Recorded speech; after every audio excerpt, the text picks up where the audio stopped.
קוראים לי ליאת אבידן, אני בת 27, במקור מיד אליהו, היום אני גרה קרוב לפלורנטין, על סלמה, אזור דרום תל אביב לכל הדעות, בעצם כל חיי, אזור שאני מאוד מאוד אוהבת, מכבדת ומעריכה. כשהתגובה הראשונה שזה מעורר אצל אנשים כשהם שומעים איפה אני גרה, זה האם אני לא מפחדת ללכת ברחובות לבד. ואני אשקר אם אני אומר שהתגובה או השאלה לא מפתיעה אותי כל פעם מחדש, ומבחינתי זה בית. מבחינתי, אם אני לא אוכל או לא ארגיש בטוחה ללכת לבד ברחוב, אין לי מה לחפש כאן. אני חושבת שהשאלה הזאת נובעת בעיקר מהעובדה שבאזור אפשר למצוא אוכלוסייה מאוד רחבה של פליטים, מחפשי מקלט, כל אחד בהגדרה הפוליטית שלו לעניין הזה. אני בדעה שדברים יכולים לקרות לך כל הזמן, בכל מקום. שומעים סיפורים, נכון, אני לא מפריחה ואני לא אומרת שהם לא נכונים. אגב, כאילו כל אחד חווה דברים וחווה את הסיטואציה הזאת בצורה שונה. אני יכולה להגיד שבאופן אישי מעולם לא נתקלתי במשהו שגרם לי לחשוב שהאוכלוסייה הזאת מהווה איזשהו איום עליי. להפך, זה מביא איזשהו נופח קצת שונה, מעניין, מפולפל לאזור. ברור שהסיטואציה היא סיטואציה מוזרה, זאת אומרת, דיברת קודם על קהילה, אז מה זה עושה למרקם הקהילתי? האם הם הופכים להיות חלק מהקהילה, חלק אורגני מהדבר הזה, או לא?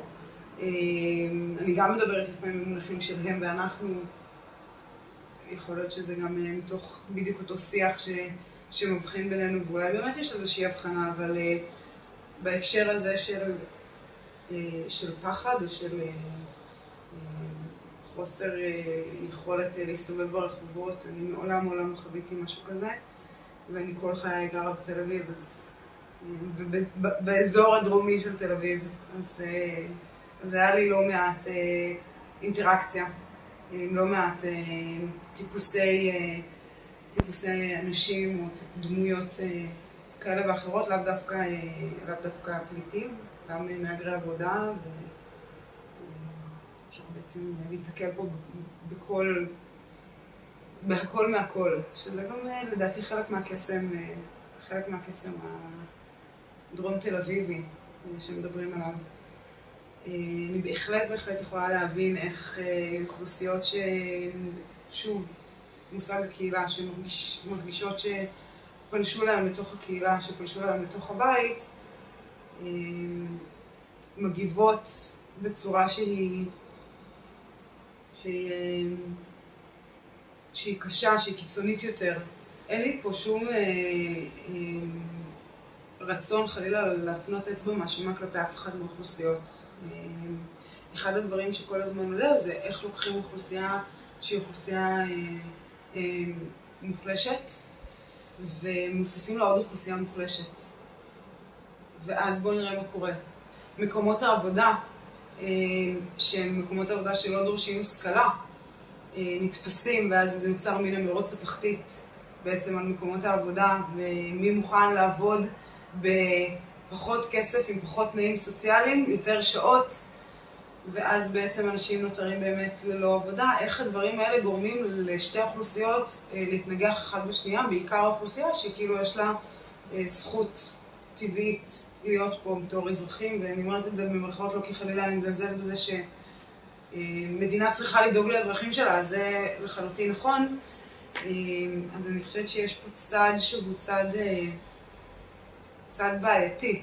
זאת אומרת, יש פה אוכלוסייה שלמה שהמדינה אפשרה לה להגיע לכאן, אפשרה לה כי היא לא עשתה שום דבר כדי לעצור את הכניסה או כדי להבין איך היא מתמודדת עם הדבר הזה, הביאה אותה לכאן, אוכלוסייה ללא סטטוס, ללא משאבים אמיתיים, שצריכה כרגע להילחם על חייה,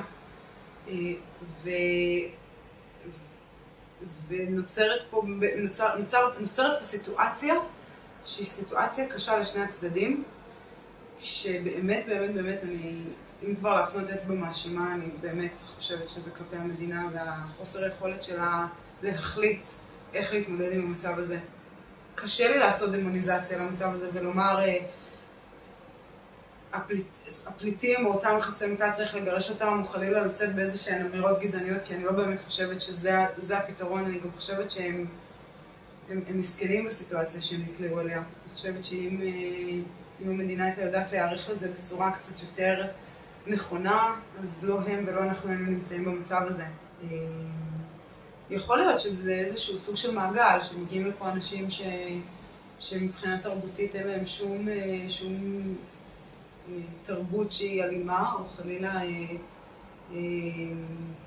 הם לא פוגשים שום דבר שהוא פלילי לפי הסטנדרטים של העולם המערבי, והם מגיעים לכאן ובגלל אותו חוסר אונים, כאילו חוסר אונים, בגלל אותה תחושה של זהו, אין לי מה לעשות יותר, כאילו הגעתי לכאן, נלחמתי, הגעתי עד הלום, והנה אני כאן ואני עדיין לא יכול לחיות בכבוד, אז זה מדרדר לדברים אחרים. יכול להיות, אני לא אומרת שזה לא קיים, אני לא אומרת שאי אפשר להתעלם מזה שיש ריכוז מאוד מאוד גבוה, ואני לא בדקתי את הסטטיסטיקות, אבל אני מניחה שזה יוצר איזה שהם דברים. אני יכולה להגיד לכל מי שעושה סיור באזור התחנה המרכזית הישנה, ושומע ככה ורואה, אני חושבת שהם הרבה יותר לפעמים מפחדים מהמפגש איתנו מאשר אנחנו מפחדים מהמפגש איתם. אנחנו מדינה יהודית, וכמו שאנחנו היינו נרדפים, כמו שרדפו אותנו, ואנחנו חיפשנו מקלט, וכשסגרו לנו את השערים בארצות הברית אחרי מלחמת העולם השנייה, התרעמנו, כאילו, איך יכול להיות שאנחנו טבחו בנו וסגרו לנו את השערים, איזה מין דבר זה, כאילו, לא אנושי ובלתי נתפס. אז כן, אני אשתמש שנייה באנלוגיה הכי מעצבנת, כי היא הכי מעצבנת אותנו, זה נכון.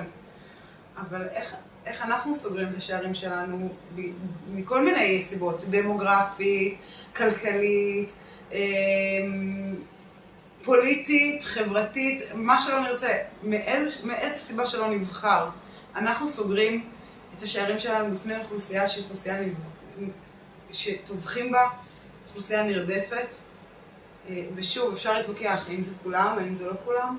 בואו נבדוק, בואו נבין האם זה כולם, מי שזה לא, אז כנראה שזה פחות רלוונטי לגביו. אבל מי שזה כן, אנחנו נהיה אלה